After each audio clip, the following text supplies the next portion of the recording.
These are new food, bad mood foods. Um, if you have grub on your plate or funk that you think the emotional lift often leaves you down in the dumps, I'll read on to you to learn how to make every meal a happier one. Okay. Um, the term comfort food is a bit of a misnomer. We indulge in stuff like milkshakes and cheeseburgers and soothe ourselves, but they can actually have the opposite effect once they pass our lips. And if you're not just because our clothes feel distressingly tighter, but also, according to researchers who have studied the link, fast food and packaged pastries can cause inflammation that interferes with mood regulating chemicals in the brain and can even lead to symptoms of depression. Fortunately, there are plenty of yummy and satisfying options that will buoy your mood and slim you down. Some of those are carb loading. There's reasons so many so-called comfort foods like mashed potatoes and lasagna are carb-based. Carbs fuel the production of serotonin, your brain's main feel-good neurotransmitter, which activates receptors that help control mood and appetite. But when there is less daylight, your body produces less serotonin, and then you want to eat, meaning that you want to eat more than usual in winter to keep your spirits up. But careful, not all carbs are created equal. So the fix for me would be eat complex carbs like whole grain cereal, rice, and oatmeal, which is digested more slowly than refined grains, staving off hunger and crankiness. For spuds, swap white ones for sweet potatoes, which are rich in B vitamins and lycopene, nutrients that have also shown to help depression.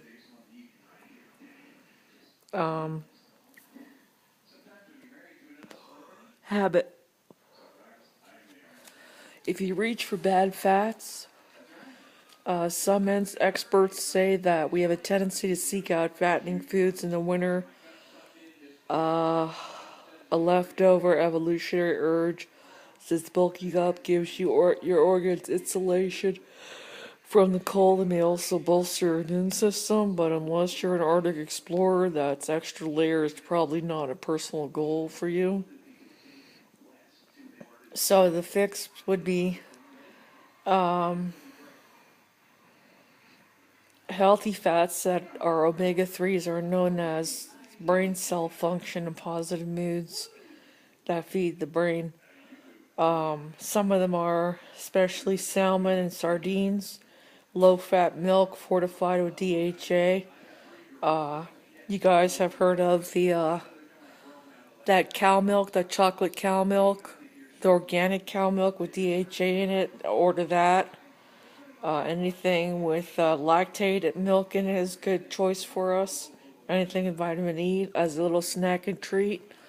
Another habit for cranking up the heat. It's natural to crave something warm on chilly days, but many mood boosting nutrients, including kale, lentils, asparagus, broccoli, and beets, are damaged by heat, but they're also very good for us. So try to include lentil soup in your diet plan.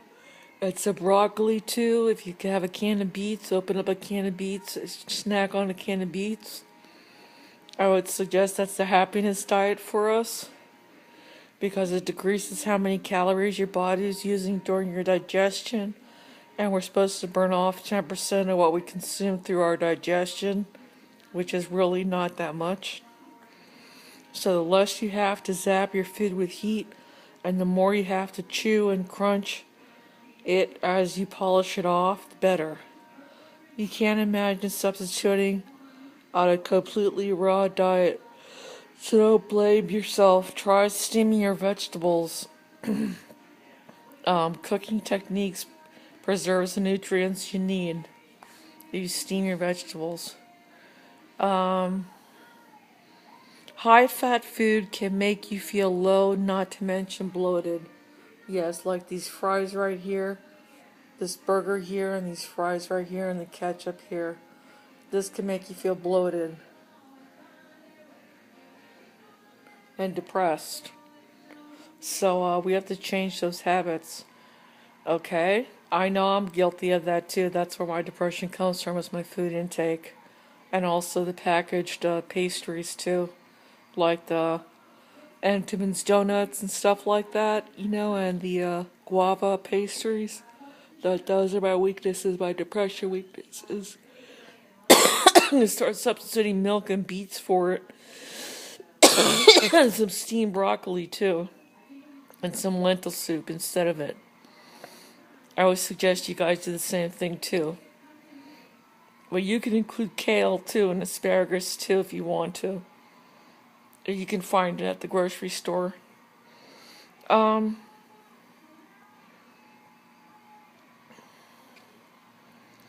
body may be producing more sleep-inducing chemical melatonin, which can leave you lazy and craving sugar, a quick source of energy. But high sugar diets are linked to an increased risk of depression, and the sweet stuff causes blood sugar spikes that can make you grumpy. Okay, so the fix is get your buzz from caffeine. To slash your depression risk in women, just don't overdo it or consume it too late in the day. Caffeine too late, coffee too late in the day. 2 or 3 8-ounce cups of coffee a day linked to too little sleep to weight gain. Cutting back on caffeine, load up on B vitamins to help convert amino acids into the mood and energy lifting neurotransmitters serotonin, norepinephrine, and dopamine. According to Ramsey, sources include chicken, leafy greens, and like green beans, or spinach, or salad, iceberg salad, or fish, tuna fish, or the clams, the mussels.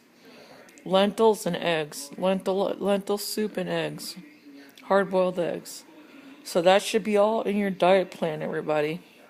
Try to make a diet plan of what I just mentioned, or a list of the stuff that I just mentioned here. I'm telling you, it's an awesome break for us. I've been choosing all the depressive foods in my diet plan. And I will start to make a new belly fat day. Indulge without any bulge. I will start to cut back on the food that's been causing depression in me and the rage in me too. And I just read this in this year's Women's Health magazine, January issue. So good luck to you all. Ho, ho, ho, and a bottle of fun.